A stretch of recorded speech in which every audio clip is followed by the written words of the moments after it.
பனி அவங்கெல்லாம் காய்ச்சிட்டாங்க. நீங்கள் காய்க்க தேவையில்லையா? கொய்யா மரம் எப்போ காய்ப்படி நீ? வேறு அந்த லெமன் அதுவும் காய்க்கலை. அது 2 பிஞ்சு விட்டுச்சு, விழுந்துச்சு கீழே. உங்ககிட்ட பேசணுமாடா நாங்கள்? அப்போ தான் காய்ப்பீங்களா? பேசணுமா? நீ இப்படி கீழே வந்து எப்போ பழுத்து நாங்கள் சாப்பிட்றதுடா? மாதுளம்பழம் காய்ச்சிட்டாங்க, 2 பேரும் காய்ச்சி தள்ளிட்டாங்க. மாம்பழம் ஒன்றே ஒன்று காய்ச்சிடுச்சு. சுண்டைக்காய் காய்க்குது. பேசினா தான் காய்ப்பீங்களா?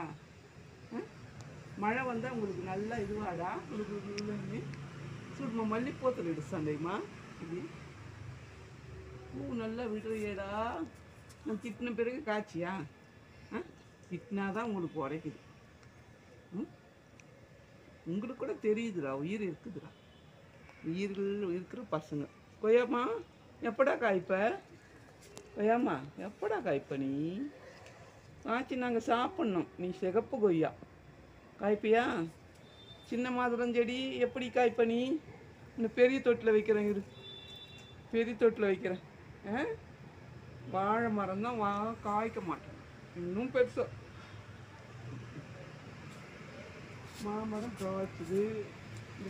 ரோஸ், நாட்டு ரோஜா, நாட்டு ரோஜா, காட்டு ரோஜா, நாட்டு ரோஜா, காட்டு ரோஜா, பன்னீர் ரோஜா,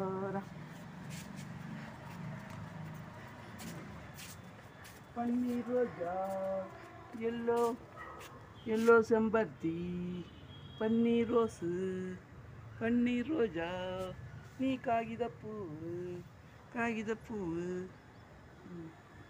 இது செம்பருத்தி. தக்காளி கூட காய்க்கிறதுக்கு நான் சொன்ன காய்க்கிறேன். தக்காளி கிட்டா நீ எப்படா காய்ப்ப?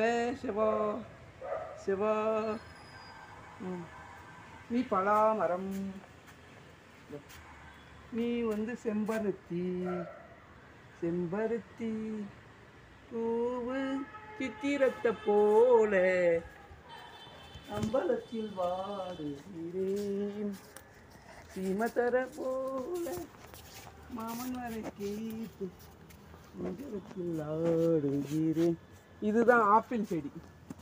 ஆப்பிள் செடி, ஆப்பிள்.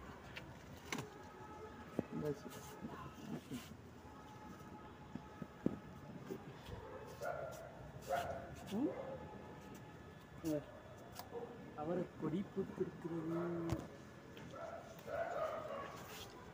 மஞ்சள் சாமங்கள், மஞ்சள்,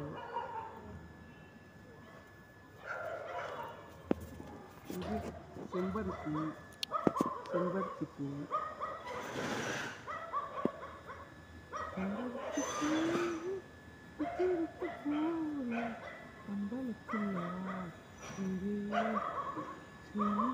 போல மாமன் வர பார்த்து அங்கே